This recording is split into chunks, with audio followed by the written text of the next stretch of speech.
I'm excited to welcome Ryan Vaillancourt, VP of Sales at Revenue IO, a platform that sits at the intersection of the sales engagement, conversation intelligence, and AI driven execution.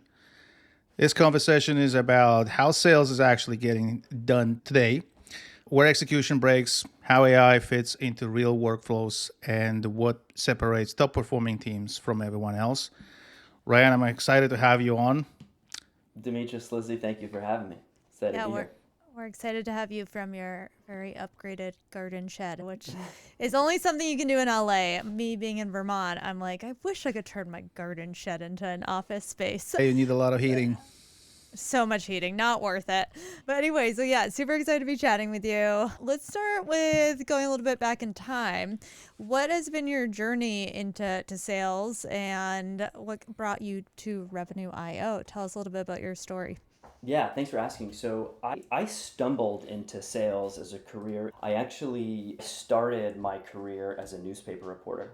I I was a saw that. yeah, I was a journalist, which itself was something of a career that I chose because I didn't know what I wanted to do when I grew up, but I love to write, I love to learn. I studied political science in school, but I was certain I didn't want to work in politics. Hmm. It was more of my curiosity lens for learning about the world. And yeah, I did journalism for 8 years and I loved it. I felt like I got multiple graduate degrees. If you think about being a newspaper reporter, the job is to essentially learn quickly, synthesize complex information fast. And then the real magic is, can you then take that information and can you write efficiently to bring your audience up to speed quickly as well? And about 8 years into it, I had sort of done well in that career. I enjoyed it, but I kind of woke up and realized as much value as I've gotten from this experience, it's still not my dream. And I don't know what my dream is, but I know it's not this. And so I became, at the time, fascinated with a company in part because it was headquartered in Los Angeles where I live, and I had some friends there. It's a company called Nation Builder, a SaaS company, A16Z company. They provide essentially political campaign software and software to nonprofit organizations. Anybody who's trying to do community organizing, either in service of traditional political campaigns, other kinds of movements. And that company was and remains very interesting in that space. And it ties to how I got to where I am now, which in the world of political software, there are a lot of private companies that provide software for online fundraising and emailing and text message and phone banking. And they're private software companies that look a lot like all the other SaaS companies you may learn about through these kinds of interviews. But they are unique in that in the world of American politics, while private, they're very partisan, right? So Mhm. they have agreements with either the Yep. GOP or the Democrats, and so the party functionally gets to make decisions about who has access to, I would describe, the tools of democracy. Yep. And Nation Builder was interesting and sort of a disruptor that came in and said, we're going to be fiercely apartisan. Everybody can use the tools, so you can essentially, hopefully, invite more leaders into the world, no matter what sort of party you're in. And when I joined the company, I was mostly interested in the mission. I barely knew I was taking a sales job. It was essentially an interest entry level, basically an SDR job, like Yep. Mhm. SMB full Mhm. cycle. I was 8, 9, 10, 12 years older than everybody else. It was their first job. And the things that make people struggle with sales, they just came so naturally to me because I had just spent 8 years chasing down people who didn't want to take my call. And Yeah. when they got on the phone, I had to earn trust quickly to get at the information that they were predisposed to not want to share. And so, when some decision maker at some company didn't want to take my cold call, like I could have cared less. Anyway, long story short, I matriculated up in that business, ultimately into sales leadership.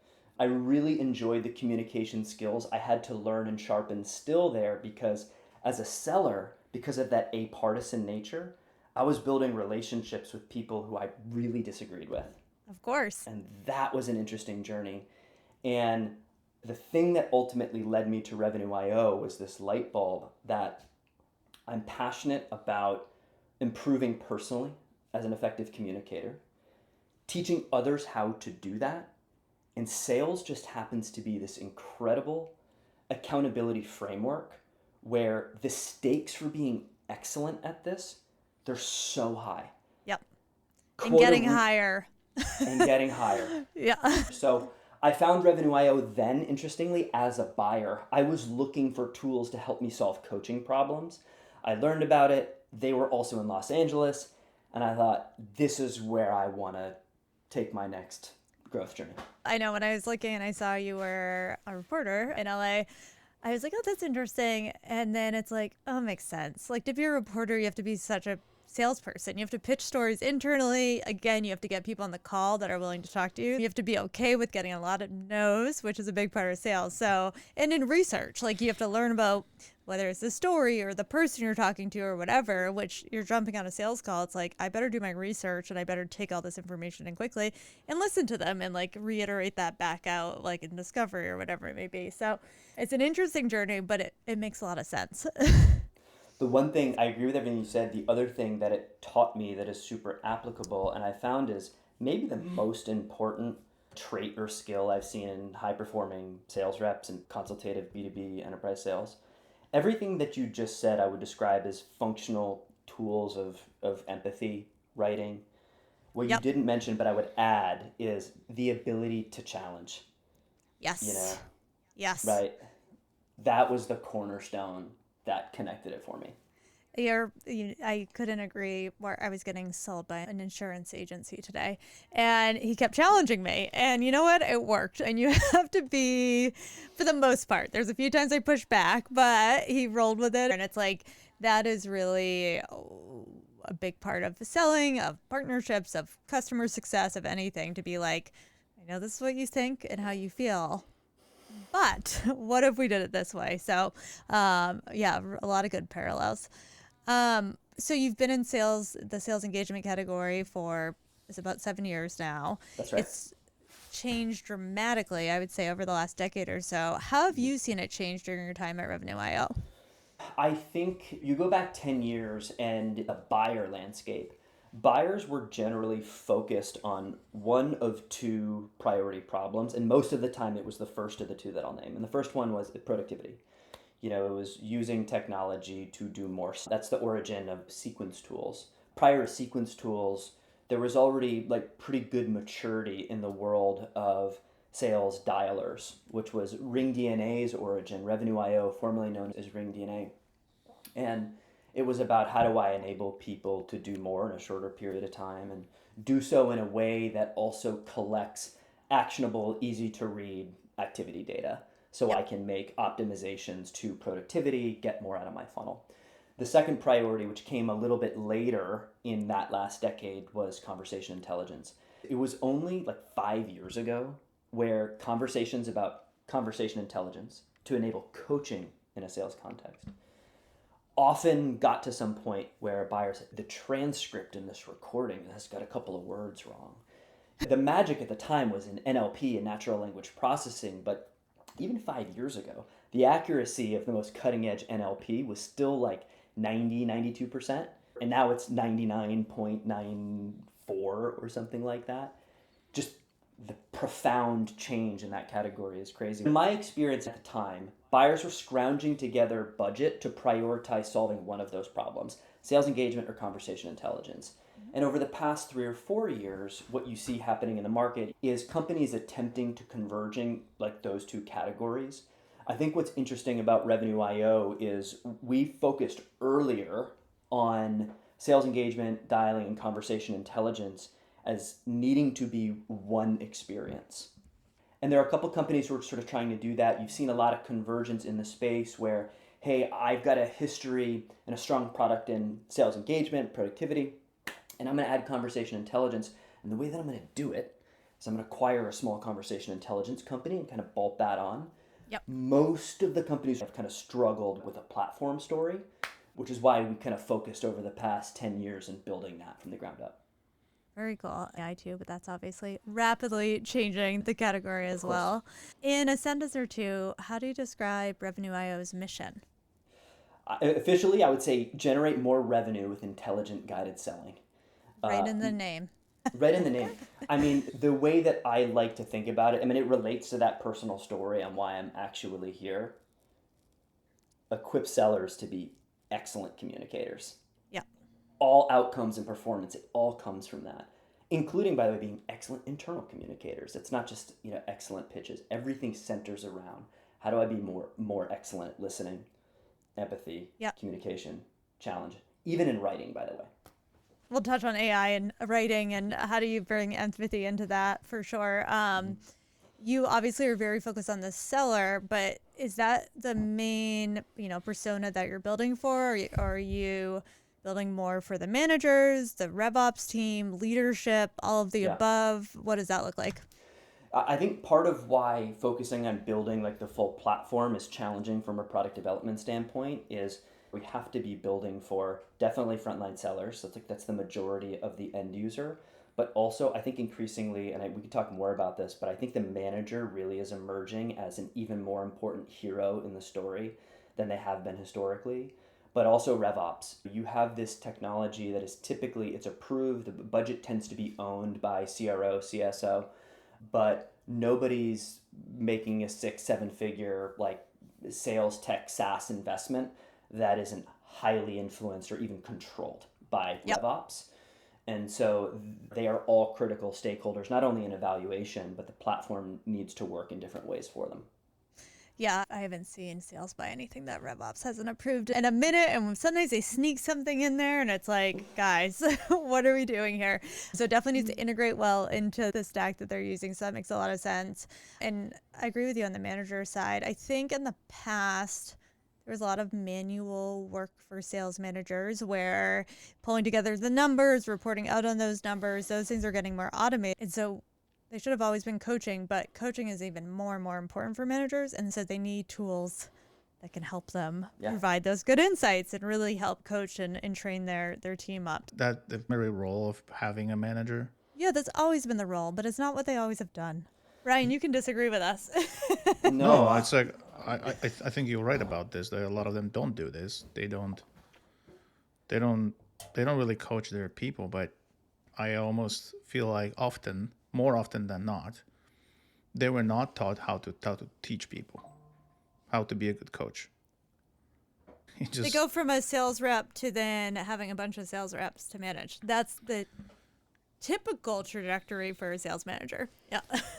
I followed that trajectory, and I'll be the first to tell you, I was a miserable manager for at least the first 2 years, and I was mediocre at best the next 3 or 4. I'm coming into my stride now, 9 years, 10 years later or so, for the reason that you described. Like, you get tapped because you're a top performer. You crave leadership for achievement reasons, and you want to help others. You want to scale that. And the instincts around how to do that in the beginning are usually completely wrong. And there's not enough manager enablement in the space, definitely a known problem.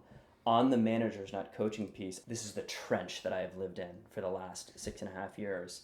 And the nature of the objection has definitely evolved, and it's interesting to trace the evolution. But I remember a few years ago, the objection, sometimes for us in a sales process, because of course the technology is one of the things that it does. It helps you coach more effectively and at scale. Like, my managers, they don't have time to coach. And at first I was just so repulsed by that idea because I couldn't relate. Well, what the hell are you doing? Most, and there's all this third-party research, Gartner and Salesforce and Forrester, like, they'll all tell you, if you look at the correlative behaviors of managers to revenue performance, coaching is always at the top. And then that same research typically shows that most reps aren't getting any or nearly enough coaching. What are you actually spending your time on? Lizzie, I think you're right that a lot of that is forecast, number reporting busy work. And you're totally right that is getting sort of largely automated. And it's leaving this class of frontline managers, especially those of us who are in our late 30s to 40s to 50s, struggling, I think, to recalibrate to where the value is and where the high-performing managers are actually spending their time. They are learning how to leverage this AI augmentation technology to augment what it means to be a great teacher, leader, coach, deal collaborator. You don't have to dig into every single little thing anymore. A lot of that information can be just like served up to you, and what do you do with it? And the good VPs and directors of sales will help their managers do that, I think. But yeah, I think sales managers historically did a lot of managing up the forecast, reporting out, making sure they're covering their numbers. And so that pressure has to change a little bit too. I mean, it's not just coming from the sales managers not wanting to do their job. Anyways. Yeah, I mean, I want to just add one more thing on this. I observe this in so many occasions, companies that I worked for or with. I like to, make analogy to sports. Just because you were a good basketball player doesn't mean you're a good coach. We've seen it, right? There are different qualities you have to present than just scoring. And in sales world, this means, hey, she or he can really close deals, right? So it's great. I mean, you can be a phenomenal seller, but pretty shitty manager. So then the second thing I see companies really failing is to train the managers how to be a manager. So there's no manager's enablement, essentially. And that's where these organizations suffer. The inputs on the forecast, that's sucky, even if they focus. That doesn't look good. So I will always question, okay, you can't coach. You can't give me a forecast. How about you go and sell? I mean, that's probably a better option for you, right? And then as for the tools that are helping, cues and kind of suggestions, you still need to be pretty kind of vested in, you know what I mean? You gotta be really a manager and willing to be a manager, giving away money, literally, to do that. So I think everything now is down to the mission, who you are, who you want to be. Most of them choosing the path of being a manager because there's this path of becoming a C-level executive, and that's the only way. If you're really good in sales, you don't need that to make money.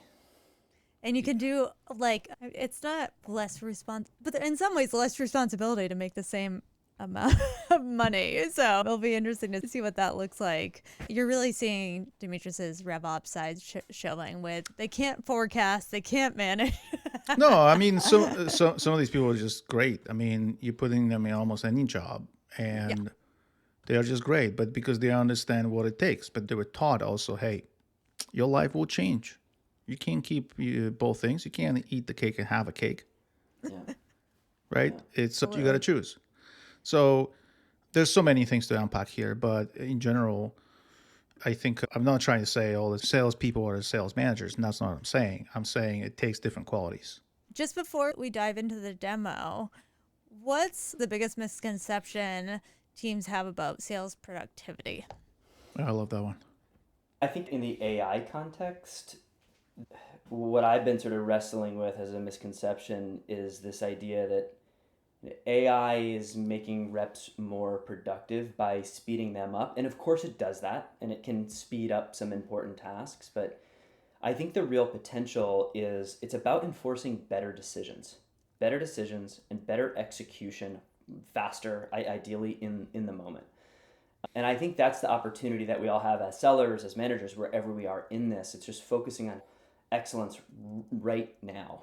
Because if we are excellent at every interaction in a way that these tools are kind of changing the game on, you're going to produce more through quality versus quantity. It's like I spend probably too much time on LinkedIn, and you can't go to LinkedIn without some post from some super exciting new startup or somebody posting, like I saw this incredible Claude Code recipe, and it was unbelievable work by the growth guy who shared this for everybody's trying to personalize outbound at scale. And again, what I'm going to say is not to diminish what's exciting about how the technology is changing how you solve that problem, but there's part of me that says you're still just designing like a better spam cannon, and that will for some period of time, like maybe that helps you get incrementally more meetings until, it's still dumping stuff in our inboxes. Once you actually get into a conversation like the one that we're in, that's where it's still going to depend on the hard work around research. Show up with a point of view. The AI helps that, it doesn't do it for you. When you conversation, do you write an email that tells them about all the things you're going to show in your demo next week? Or are you going to write something that sounds like a business case that reflects back the problem that you uncovered in that first call? It helps in all of those things, but it's that excellence that I think it's at the tips of more people who want that. The journalist speaking through you right now. How to get a hook in the text or the, publishing. I mean, that's still relevant. right? Everybody knows about it, but still people getting into that stuff. So I'm with you on this. But I have a question for you on the productivity. Do you think we are over-indexing on the productivity? Say more about your question. Yeah, so everybody's obsessed about productivity. Everyone, every company. And I think, we were talking about, my reps they don't spend time on the right thing. My marketer, these campaigns don't make sense. They're not giving me anything. My RevOps guy is doing only tools. He or she doesn't just come to me and give me good ideas. There's like constantly undermining somebody's ability to perform, or it's questioning whether they perform because the imagination about the productivity is just in the bar is so high. And I mean, I have my suspicion, I have my opinion, but I want to hear what you think about this. I can tell you I have definitely had fits and starts of, and I'll say I've been guilty of something I think you're inferring, which is I know how much more productive this technology has made me, and I'm not sure it's obvious that I see everybody around me extracting the same level of productivity. And that can lead to a fair insight. I mean, that can be true. In fact, I think there was a point in time where that was true in pockets of my own organization.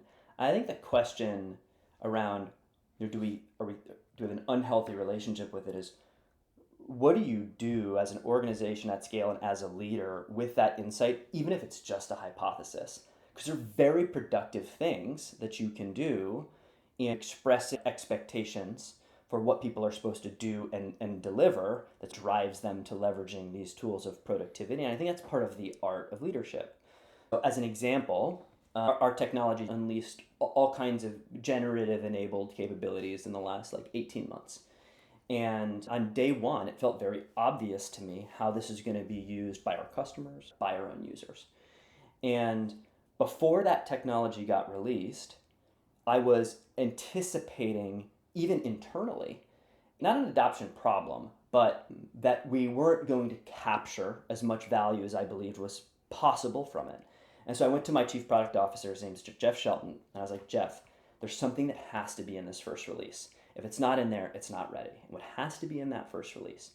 I need very, very clear, unassailable reporting on adoption and utilization of these specific features. How often am I using this generative tool to create my narrative business case, for example?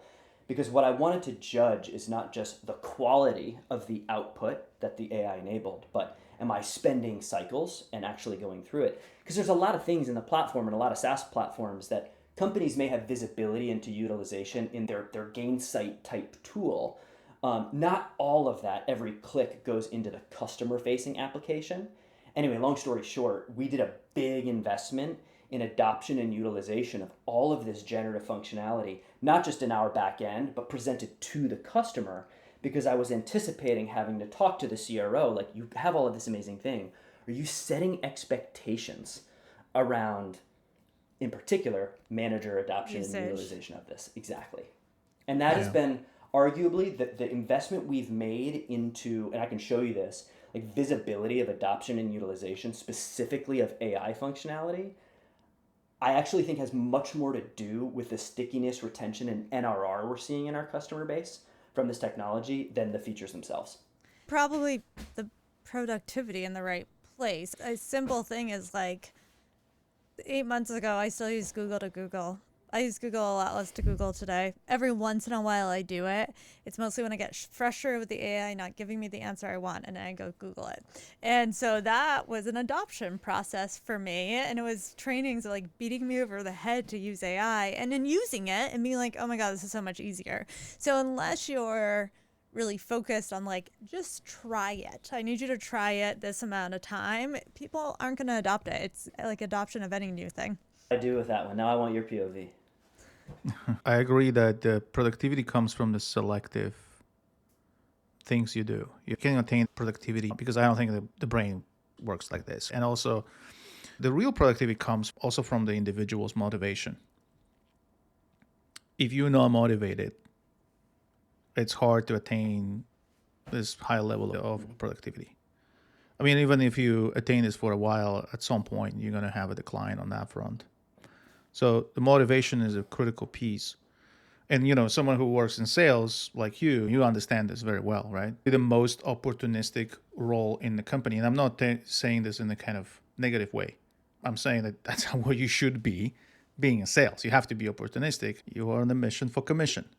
So if you're not having that motivation, it's going to be hard to be a very productive salesperson. You just inspired me to share one thing, which is because I very much agree with what you're talking about, and I think it relates to, we were talking about how managers don't get training, and managers need to be trained on how what does it mean to be an effective teacher. Like you use the word teaching, which I liked. You actually need to learn how do you help a salesperson productively harness what you're talking about. I think there is an inherent money motivation, and we all are to some extent. But I'll give you an example of something that we do, and I'm going to share it for any sales leader listeners out there because it has been a massive unlock for like driving the kind of motivation you're talking about, and this has nothing to do with what's in your tech stack.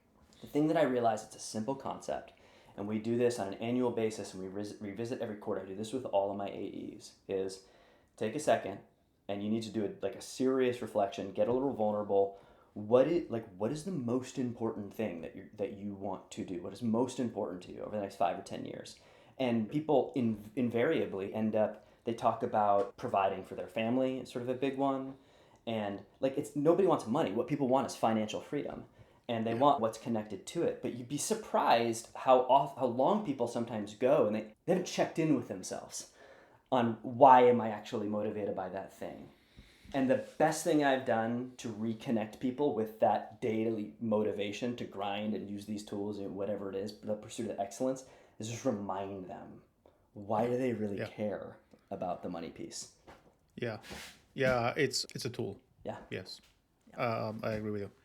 Let's dive into the demo. Let's do it. We can't wait. And this is, we have so much good connective tissue in this conversation. I just want to show something, and at risk of being a dead horse, we talked about this. This is crazy to me. Forrester did this study. 89% of B2B sales enablement teams plan to launch a new methodology every year. That is crazy, right? If they were successful That's at this. sick. That is sick. It's crazy. And it's this is not controversial data. It's constantly being studied and researched. Gartner found something similar. 87% of all sales training fails to produce a measurable ROI. And I focused on that one too because implementation of a new methodology sounds like this big, grand cultural transformation, and it is. But this study was more like, hey, we're implementing a new qualification process. And those things fail either because it doesn't work or it fails because they're unprepared to actually measure, is the behavior that I want to move changing? And then is the changed behavior, if it did change, correlative actually with revenue outcomes? This is my take on why these fail, but this is from the trench. Number one, this is what we've been talking about. They launch something and there's sort of a fake commitment to coaching. GTM leadership says, we're going to make this big investment. We're going to do value selling, right? And managers are going to be involved. And there's a big event. There's no reinforcement. There's the online things that you log into, the module that nobody logs into, or they do because they get the reminder from HR usually, not even from sales, that they're behind in their enablement thing, right? Especially in big enterprise companies, the training in this tends to be outsourced. And to be clear, I've been in the room in SKO type environments where consultants have come in from the big methodology companies or just great sales consultants. And the training I thought was literally world class. So there's world class training out there, but it's totally outsourced, right? There's the lack of that management layer. Management is not expected, is not held accountable like reps are held accountable. Think of it like coaching quotas. It's an old concept. It is still a best practice. I'd argue one of the most important best practices. If you don't have it, you need it. You got 5 or more managers in your business. If there's one thing you take away from this, do you have a system in place to hold them accountable to meaningful coaching activity? If you don't, drop everything. Do that. And then again, no plan or infrastructure to measure or reward adoption. So let me expand this again. All right, so problem number 1, we don't have infrastructure to assess whether after we train, is behavior changing? And the way most sales organizations would approach this problem historically, anybody who's been in sales for a while has probably had experience with a concept, it's an old one, of a scorecard. How scorecards work. And there's a lot of these in place today where you have typically QA teams. These are very popular in more transactional go-to-market motions, like big inside sales shops, even like inbound contact centers, right? So you guys are smiling. Maybe you've filled one of these out before. Oh yeah. Two And big- we're always updating the scorecard. Always Maybe we do updating the the scorecard. scorecard like this. Yes. Yeah. And two fundamental problems with a legacy scorecard. Number one is it takes an enormous amount of time for whoever job it is to go and review a call, even with conversation intelligence, transcripts, keywords, like that kind of thing. That made it more efficient. But even with that kind of technology, the best case scenario is you're reviewing 1% as your sample size.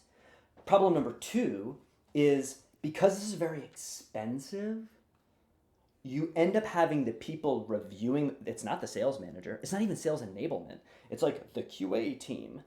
I've talked to companies where that QA team is like an outsourced, offshored team that they're not even allowed to talk to sales reps doing the scoring, right? And there's an element of bias in assessing anything in that scorecard that the three of us might describe as a qualitative skill. Does this help for compliance? Did they say the call was recorded? Sure. Does it help is the rep like using empathy to uncover business problems? No. And even if they were, again, one sample size. So what is this beautiful chart that we're looking at? One thing that Revenue IO is using AI to do is it's automatically scoring every single conversation in the funnel. SDR, AE, implementation, customer success. And it's not just scoring the criteria determined by your sales process or methodology.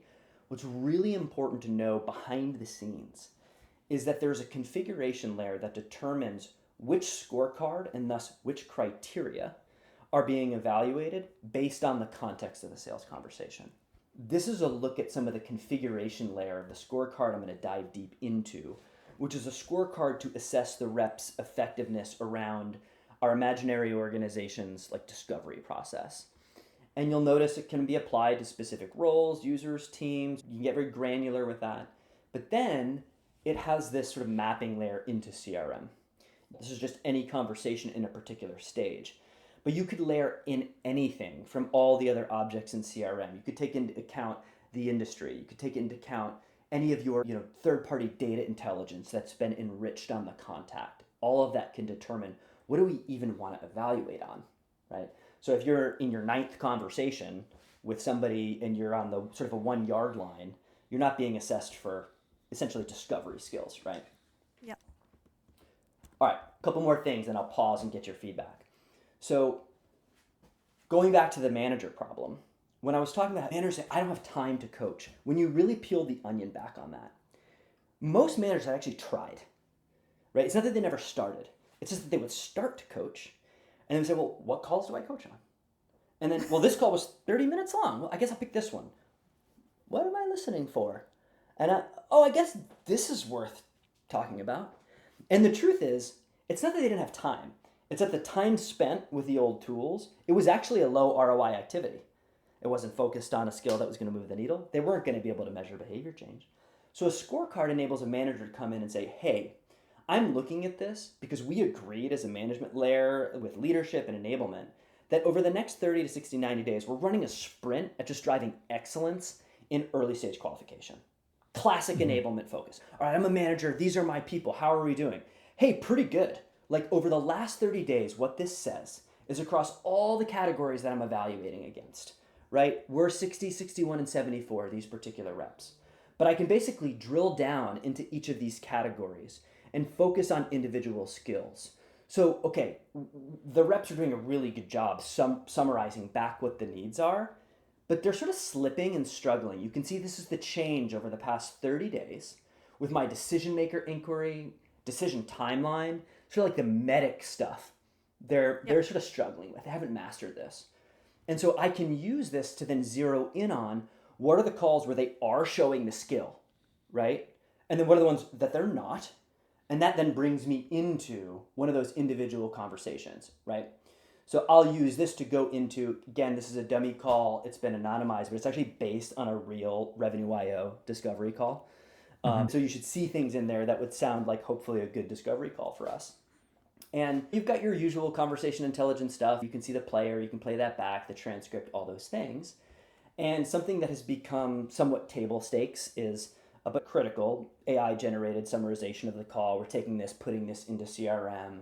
Also saying, hey, after that discovery call, we use a different agent to turn that same summary into a formatted recap email. We also take that email and we place it into the draft folder of the rep's email client. So you have multiple meetings in a day, you show up, you go into Gmail, your drafts are there. You can update it if you want, but we wrote that first draft for you. But here's that same scorecard on one. And again, I'm a power user of this stuff. Like I use this to manage my teams. And this to me is solving, look, I'm focused on discovery. I'm focused on this rep. They're at 64. I want them to be actually at 90. But what do I need to go deeper on? Decision maker inquiry. Just like not even asking about decision process. We talked about it. We trained on it. And it's not happening. At least in this particular call. Maybe the data set says it's a consistent gap, right? And so, of course, what I'm going to do is I'm going to go into this call. I'm going to review it. I'm going to provide some feedback on that call. In this case, I already did there. I gave some positive reinforcement. P.S.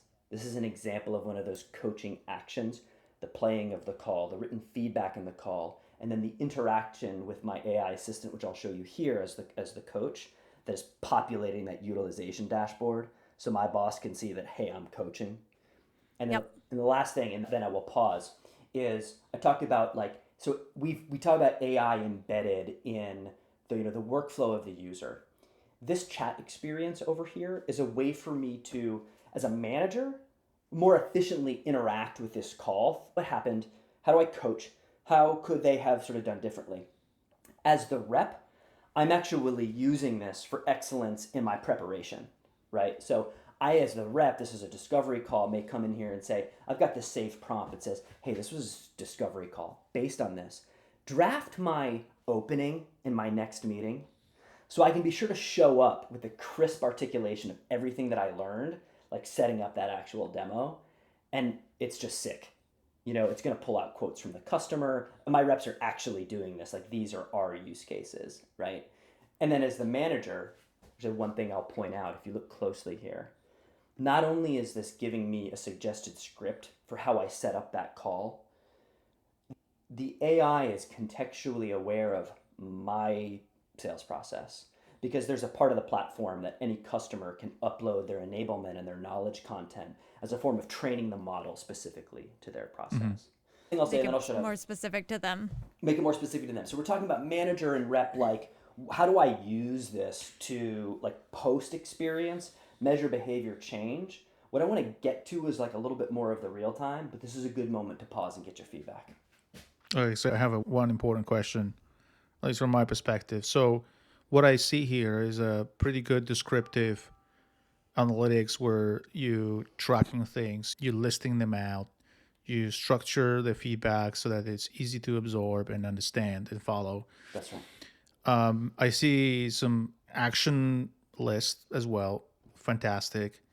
How do you measure the effect of these changes? So how much of that is becoming a predictable element of analytics, right? Yeah. So what you're asking about is what's the correlation between is the behavior change actually leading to a particular revenue outcome? So look, there's a lot of things that are just out there, right? And they say, okay, I drafted a message for you. Yeah.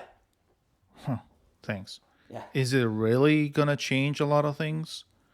Or I should actually focus on something that has a higher upside, meaning, hey, I'm actually should start incorporating demos in my calls. Yeah. So this is sort of a good segue. This is one of a number of analytics in the platform that I was talking about before.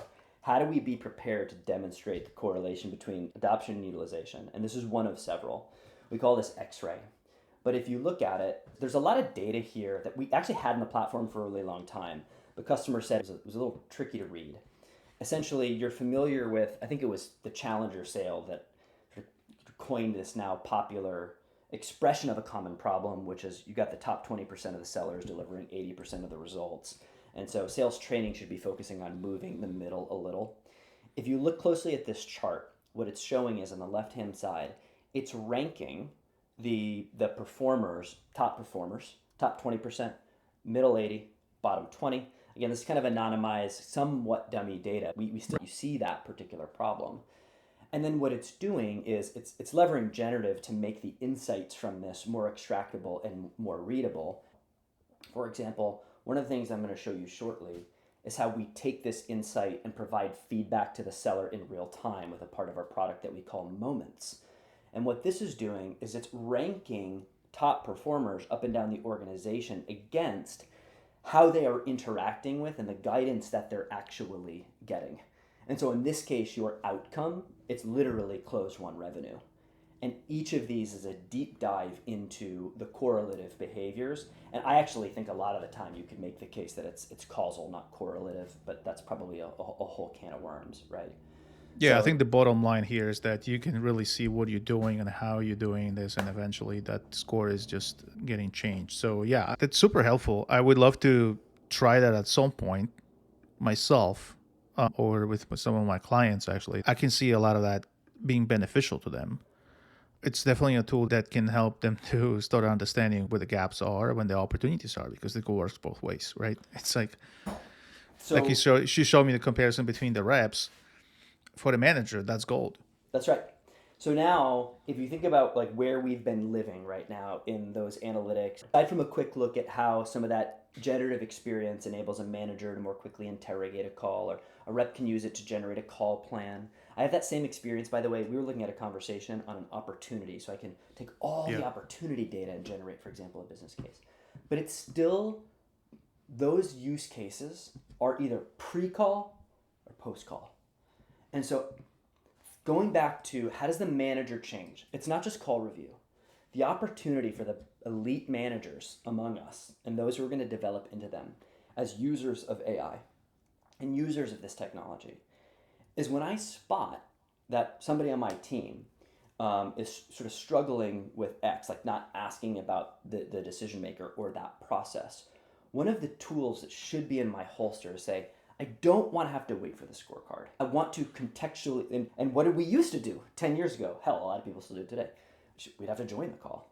Or if it was a phone call, we would supervise it and we would like whisper, we would barge in. Man, people don't use it at all. That's right. It's like So what I'm going to do, I want you to imagine is I'm one of those AEs who was recently trained on that updated discovery framework from like my early stage opportunities.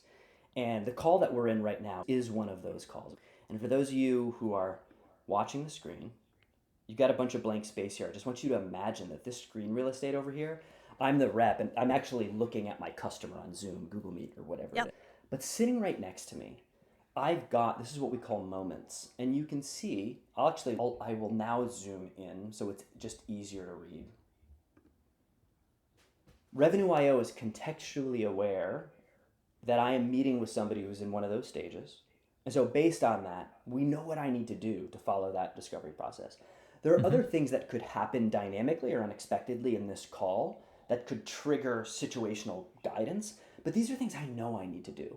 So I know my reps need to set a killer crisp agenda in every call, but early stage, I need an agenda that's designed to overcome discovery resistance. It's like a B2B, people want to come in, they want to see the demo. And so what I'm going to say is I'm just like, hey, Lizzie, today my objective is to deeply understand what problem you really need to solve. I want to listen and use today's call to prepare a super tailored demo. And if I don't think we can help, I'll point you in a better direction. Does that sound fair? Yeah, it does. Oh, sorry, you're in the role play. That's cool. But what I hope you notice there is I just sort of ripped through that agenda. And now my guidance is gone. We're also collecting data on, are the reps following the guidance? And so that X-ray chart that I showed you, one of the things was, what's the relationship between guidance, adherence, and outcomes? And what's fascinating is sometimes we see customers who get an inverse correlative outcome. And what do they typically say to us? They say, it's not working. And we come back and we say, can we look at your guidance? We say, your process is wrong. Not good. Yeah. I mean, this goes back to the basics. I agree with you. It's not a system that suddenly will start solving magically everything. You got to put some work in, right? Get your shit done before you start bringing some systems in, right? And then stop complaining that the system doesn't work. If you don't follow the process because you don't have a damn process, That's right. Nothing will work. And I'm going to show you one more thing, and I'm going to end with something that should appeal to the RevOps brain, Dimitris, which is something that we've learned in selling and in treating this part of the technology. By the way, critical differentiator. It's a big reason people get excited, right? It's a big reason why our technology is really sticky, because it's solving this problem where great training on the front end without reinforcement, behavior just doesn't actually. And so it's these questions where it literally in our sales process, these are versions of questions that our reps are sort of supposed to ask. You know, it's normal, especially in an inbound use case where we get somebody, frankly, it's not the head of RevOps. It's like a RevOps manager who's been tasked to go evaluate these tools. And they often don't know the answers to these questions. But what will they say? I've listened to a zillion calls where they say, Ryan, I'm here because, look, we're using this product and that product. Our stack is super fragmented. The Salesforce integration is totally foobar, and I spent all my time fixing broken systems. Now, that's a root cause problem. And a CFO, a CRO, they may be aware of it, and they may purchase something to solve it, but it's because they understand that it's blocking a real lever of revenue output. But the RevOps manager may not actually have that language or the information, that's fine. So we workshop a bunch of questions that work for that persona. Hey, is solving for this fragmented system, is an official business priority? Like you guys have OKRs around that, like something like that. I'm trying to sort of appeal to that question. Because look, typically what I find is that, Lizzie, for someone in your role, and this is for you, typically what you will need is buy-in at the executive level. Like, does the C-suite care about this problem? It's not for me, right? Can you help me get them to care? Yeah, right. There you go. Yeah, and then you get to the next thing. And now here's the RevOps piece, and last thing, and I'll get off my soapbox, but you can see I get excited about this stuff. No, just a bit. So again, the idea is that we launched this new sort of discovery framework like 30 days ago. It's not going to happen overnight. What we've had to learn and coach our customers to do, RevOps is a stakeholder, sales leadership is a stakeholder. When you meet weekly with your team, and everybody does, now what you do is you carve 5 minutes and you show them every week, guys, here's our progress as a team and following the new discovery methodology. You actually have to show them the data, and they get bought into wanting that line to do what it's doing here on the right, which is, okay, bang, like we're moving up, like we're actually following the guidance, because that's step one. And then periodically, what do? You show them the same data I showed you, which is, okay, is adherence correlating with the outcomes that we're after? Yeah, this is awesome. I think the two things that stuck out to me, one, I led a sales team for a little bit, and a sales manager who liked to do coaching and Gong, and she would always point out the calls they didn't do well on. Well, what does a sales rep do? They say, but I did this on these calls. And like, you can get past that. You can be like, with your technology, hey, I know you can do this because I saw it in these 3 calls. Like, it's clear you can do this. You didn't do it in these 5. Let's dig into that and why. And so you just avoid that like battle of, but I did it. But you're not, it's that back and forth. He said, she said. And in the analytics, like we focus so much on a forecast and close one deals and those things. I mean, it's so dependent. Like, yes, the sales reps definitely have control of that, but like you could have a deal that's going perfectly and his CFO changes and you lose the deal. What the sales reps do have a ton of control on is following the methodology and the productivity and all the different scores of that. You have so much control over that. And so if those things are all going in the right direction and deals aren't closing, well, maybe the system's not set up correctly. Maybe there's other things, but it's way more tangible and controllable for them. That's a valid point. I would agree with that. I think focus on things that you can control. Work on things that are out of your control. I love when my reps break the rules in my process intentionally. Yeah. I hate when they break it due to lack of attention, laziness. Yeah. I mean, some of that will just creep in anyways. I mean, it can't be just 100% always, Well, no, and I don't think but you want it moving in the right direction. And if there's a dip, it's like, well, what's going on? Maybe there is something going on with that rep that week or month, and that's okay. But at least you have the data to go and have that conversation. And you don't find out about it next quarter when they haven't hit any of their numbers. Let's move on. We have a lot of things on this list. So I want to ask you, what are behaviors that consistently separate top performing sales teams from average ones? Our data on this is really clear. Like, so when you I showed you that dashboard, and again, it was dummy data, but based on representative sample. where correlative patterns based on sort of revenue outcomes. So, we can get with our customers and we can go look at that data. And so we're looking every single day with our customers, what are the behaviors? It's going to sound like I'm being dead horse, but it's more true in the past 12 months than it has been in the previous 7 years. It's that engaged management layer. They're showing what it looks like to use the technology for the things that I described. It's a manager using the tool like they imagine the rep would to use the AI assistant to create. I gave you the example of like generating that call plan of my demo that recaps. That's such a basic use case. Guess what? I thought of it first and then I trained my team. Not that they won't come up with better use cases, they do. And in that case, I am the manager. But the manager adoption and use of this is right now, it's the highest leading indicator of performance change across a group of end users. Yeah, so how would you do that? How would you implement this as a manager? Like you would, let's say they have a Revenue IO.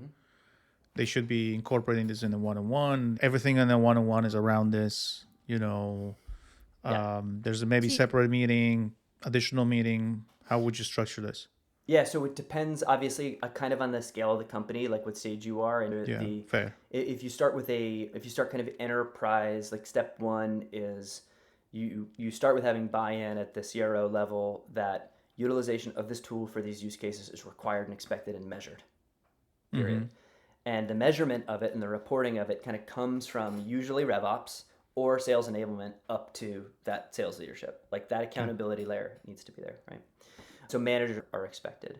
And then I would say strategically, what we have found to be the most important thing in implementing this to begin with is we learned the hard way, frankly, when we initially rolled out that real-time guidance technology, which we patented. Like we were the first company to try to bring that to live conversation. We were so excited, our buyers were so excited, and they tried to configure real-time guidance for every imaginable scenario. It was a nightmare, and no way. And so the good news is that you don't need to do that for it to be effective. What you need to be effective is you need to focus your enablement efforts and run a hard focused sprint on one skill. Later on, as managers develop mastery and autonomy of this kind of technology to create their own guidance and adjust their own scorecards down to the individual user level, you spend the first year doing maybe just even 4 quarterly sprints at 4 high impact aspects of the sales process. And that is it. So your average rep is getting, they're getting guidance in their video call specific to stage. And then there may be maybe even it's a communication technique that you're trying to drive across the organization. Reflective listening, something qualitative like that. Don't boil the ocean. And then tactically in those one-on-ones, I'll share one last example, something that I've learned both as a user and we've seen in the data. Early users of this technology, you saw how you can provide written feedback on a call before. We call it an annotation. Early managers make the mistake of using annotations with reps that they don't have a lot of trust with yet to provide nitpicky critical feedback, and it totally blows up trust. Written feedback, especially in the beginning, we tell everybody, rule number 1, over the next 90 to 120 days, you're only allowed to do positive reinforcement in writing. The things that need constructive feedback in coaching, you can make a note like, hey, I want to dig into your agenda in the one-on-one. Because coaching, the quality of coaching is highly correlative with trust that you have with the person. That's getting into like, oh, here are the calls you did poorly on. If you put a note of that, like you're setting yourself up for failure. Have a conversation about it and really start to understand. Those are some really good takeaways there. That's a very good one. I actually learned something. Appreciate it. Yeah. Stop being so negative. If you don't. Look, I mean, fearless feedback about hard things is critical. Like that's another thing managers take too long to learn. Like you need to teach and learn. I mean, there's a whole lot of neuroscience research and psychology companies, and you got to learn it. And you got to give the tough, hard stuff. I'm just saying, the written feedback on the call recording tool is not the place to do it. Yeah, I like the analogy to gardening. There's a season for things, and also you do different activities, right? Yeah. Depending on that season and what are you actually trying to plant. The same is here. I feel like you need to optimize this process ensuring that it's just more compatible with the conditions that you are in and the reps. I mean, that's a really good one. I'll steal this. I'm curious if a little bit going into like the product development lens and roadmap, and you can share as much as or little as you want. Obviously, your technology gets pretty good if you have Salesforce data connected back in to understanding which calls and what are reps doing that are actually resulting in the outcomes that the company wants. And are you starting to make recommendations or thinking about making recommendations to the actual process? Yeah, I think where all of this is going for us and, folks sort of adjacent, it's, you asked earlier, like it was the productivity question, like misconception. My sort of point I was trying to make there is that, the productivity opportunity is kind of enforced and consistent excellence. I think we know what excellence looks like in B2B sales. What we've sort of struggled to do is drive consistent execution. And some of it is technology, and some of it, Dimitris, is the stuff that you talked about around harnessing real human motivation. But fundamentally, it's getting faster to what is the best decision to provide the buyer, which is probably going to drive the best outcome the fastest. Some of the things that we're doing that is sort of on the way to that is, so a common thing in sales engagement software you're familiar is, phone calls. It's the fancy word for outcome is disposition. It's just outcome, like what happened in the call, right? It's surprising that legacy term remains a term of art. It's less common for end users, like in video calls, to at the conclusion of that call, mark what the outcome was. And I think that's both a cultural and sort of a technology thing. We actually experimented with a user experience for AEs to functionally disposition video meetings. And we found that it was hard to solve for the UX in a way that the users actually wanted to do it. What are we doing now with AI? AI is telling you what the outcome was. Yep. And outcome data of video meeting that is not dependent on what the rep says is actually a meaningful unlock in process automation, as well as to your more important question, which is what are the inputs that lead to those actual outcomes, so the machine can come back and say, you need to change your process in this way. Yeah, I think you talked about it before. Like, what AI will do for sales reps doesn't necessarily mean they'll speed up their tasks. They'll make a better decision in the moment, and they'll make it faster, and they'll be very excellent at what they're doing. I think AI's bigger unlock, we're not quite there yet, is that leadership often thinks they know what the right inputs are, and it doesn't result always in the right outputs. And it's frustrating and I'm a leader, I've done this, it doesn't actually result in the outcomes, and it just causes frustration. And so I think AI has a real value in saying hey, we're better, AI is better at analyzing this data than a CRO or a RevOps team. It's just going to be better at analyzing it and saying, this is what we should be doing, and evolving that over time. And then that will feed back down into these other things as well. It's all with good intention, but it can be really frustrating to sellers. So I'm excited to see where that takes us. And then implementation. I mean, you buy a tool. I mean, you must face this all the time. You buy a tool, it takes a year to implement. And then your CFO says, well, this isn't driving value, let's cut it. And you're like, no, no, please don't do this. Same with the methodology of so both those things are exciting to me. Just to go a little bit deeper on the AI side of things, how are you working so a rep just doesn't blindly kind of take the recommendation of the AI and be like, I'm just going to send this email, it's good enough, and not adding anything to it, versus using it to help them get to whatever end state, so they're not reading the screen like this. So this is the discovery question, how do you help them figure out how and where to use the AI? The simple answer is it goes back to the managers, the human in the loop, right? It's not necessarily software or workflow gating and constraints, sort of validation rules, although there actually is software that helps you identify messages that were or were not updated and personalized. But even that is a shortcut to what do I as the human actually want to inspect. I have had experiences personally doing call review where I thought the rep's use of real-time guidance was resulting in, the buyer probably didn't know, but it didn't sound like them. Yep. It wasn't quite as robotic as that little sort of mock role play you did, but it wasn't too far off. But actually, in that example, was what I realized, it was actually based on the way that we had decided to craft the guidance. Oh, interesting. And so part of the evolution of this also, and where one of the wheres that we're going, is that the content of the guidance that you saw in today's demo is going to be increasingly informed by an AI experience. Right now, we believe that even the best models are still a little bit too non-deterministic to give guidance that is trustworthy for the rep, and there's so much low-hanging fruit providing guidance based on the static context that we actually know, that we're not rushing that piece into the market. It's an example of a use case in line with the direction that you're talking about. Yeah, the ideal is like it listens to all of my calls and it knows my cadence and it gets there, but yeah, maybe not quite yet.